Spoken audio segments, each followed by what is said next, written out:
Is there anything you've waited years to do? Many people will wait months for big decisions or have vacations planned maybe a year ahead.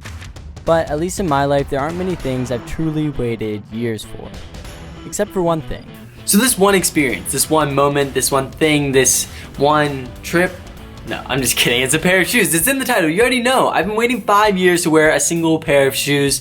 And these shoes are called the Hoka One Clifton Ones. And they're a well talked about, well discussed, well thought of, well awarded pair of shoes in the running community. And I would even go as far as to say that they're the holy grail of running shoes. Like, okay.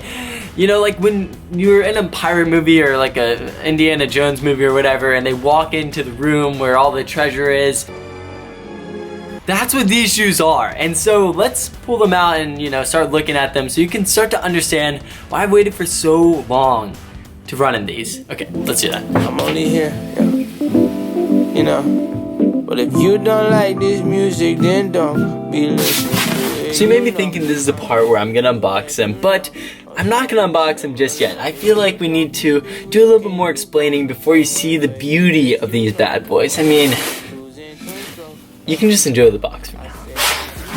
So just by looking at the box, you may not understand why I would wait 5 years to run in a single pair of shoes. I mean, obviously I could go out and buy a newer version or a different type of shoe or, you know, all of the above. And obviously I've done that. So let me show you some of the similar shoes that I've run in so you can understand, you know, why I need to run in these. Yeah.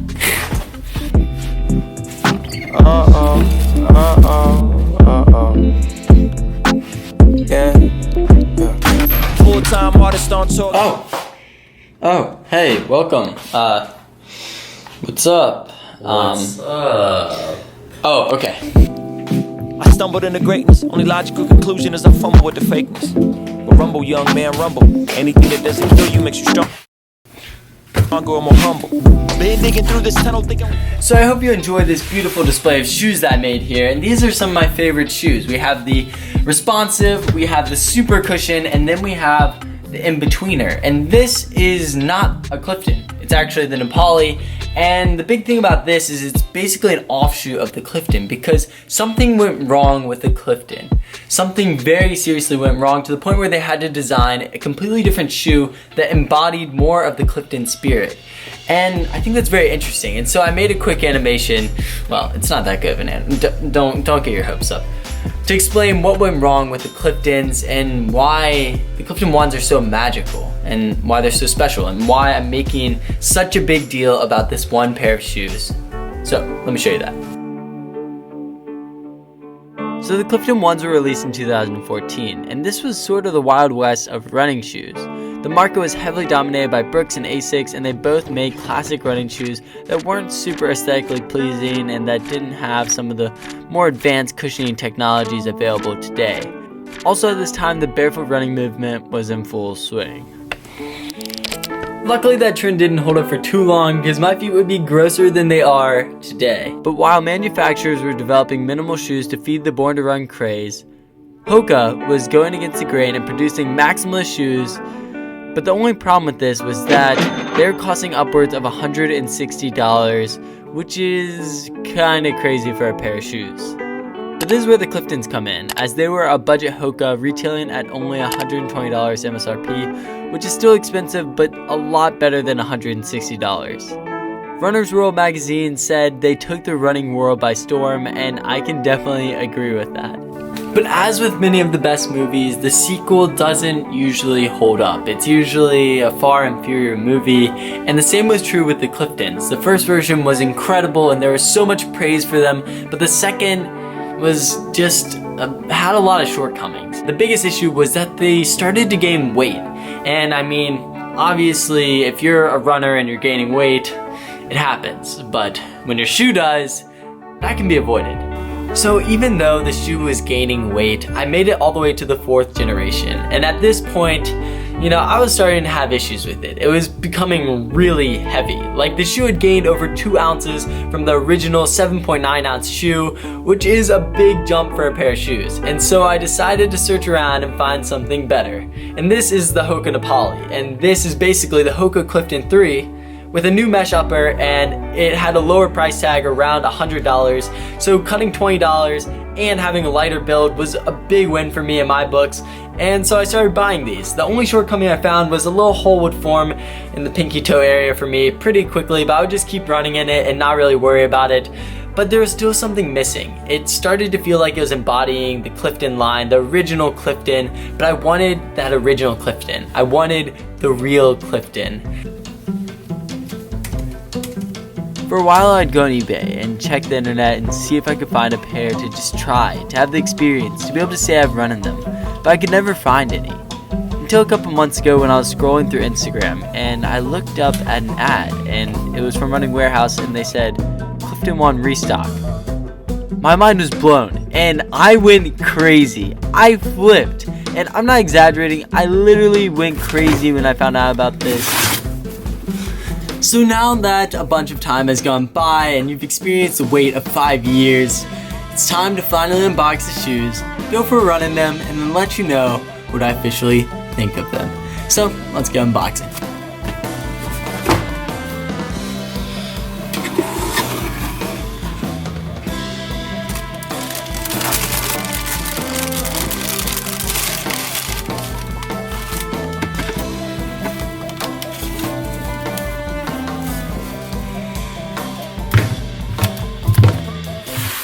So you may be thinking, did Zach buy a pair of used shoes? And the answer is no. I bought them new, but I've run a couple miles in them, so I knew what I was talking about. I'd have a real opinion formed.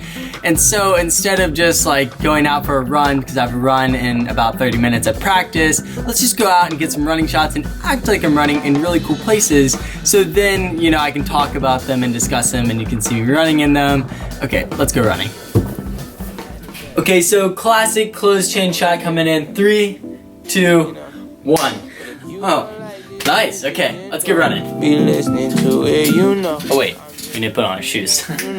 or something similar. If you don't keep it real, can you go somewhere but here? Cause we're only losing control. I say if you don't like this music, you don't be listening to it, I'm just a dude that or something similar. If you don't keep it real, can you go somewhere but here? Cause we're only losing control just for a minute. Okay, so I don't know if you can tell, but it started to get super rainy and nasty outside, so I decided to bring the final part of the video inside where I tell you, was it worth it to wait 5 years? Was it worth my time getting hype about it and staying hype about it for that long and searching on eBay for it and doing all that?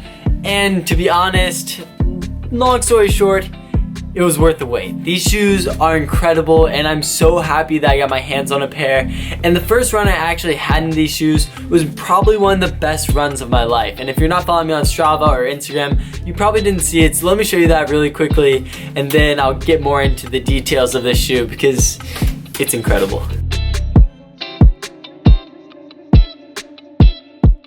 So my first run in these shoes was a 17-mile run at a 6:02 pace, which was probably one of the better runs in my life, especially for being just a long run, everyday weekend run.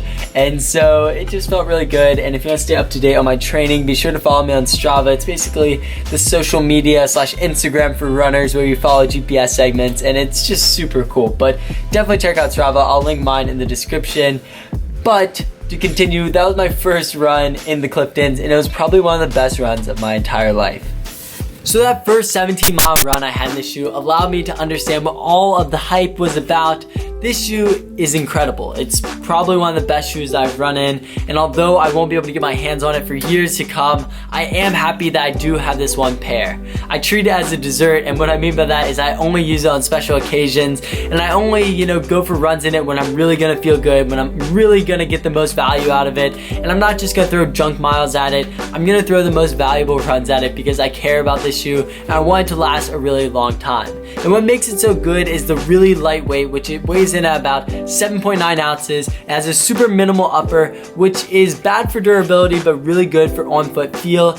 And building up to that, it has a really thin tongue and really thin laces, which I actually took note of because that was super interesting. But it just feels good on your foot, feels really minimal, and kind of feels like it disappears while providing you with a ton of cushion that also has a good amount of response. So you're feeling good, feeling fast, while also being protected. And I just love that combination of things, and this shoe really made a great shoe for me. Although it doesn't look fast, it is a fast road running shoe, and it's just an incredible shoe for going out and having a great day. And so all in all, I'm super happy that I waited. I'm glad that I got a pair, and I'm just stoked to be able to run in this for weeks and months to come.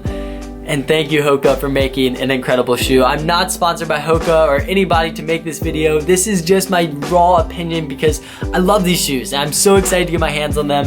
And I just wanted to share all my excitement with you, so I hope you've enjoyed this video. But before I leave, I have to mention that the Zach and Bashir podcast is live on Spotify, and it'll be coming to Apple Podcasts in the next couple of days. It's just taking a little bit longer, and then after that, it'll be going to all the other platforms, and it should be coming out every single Thursday, so be excited for that. Our first guest was Matthew Novak, who's a 403 miler that goes to the University of Virginia, and Bashir and I have been friends with him for over 10 years combined. So we had some interesting conversations, and honestly, some things I've never heard had come out in that conversation. It was really cool and really valuable, so definitely give it a listen. I'll link it in the description down below. But for now, I'll see you next Tuesday. Live happy, be healthy, and I'll see you soon.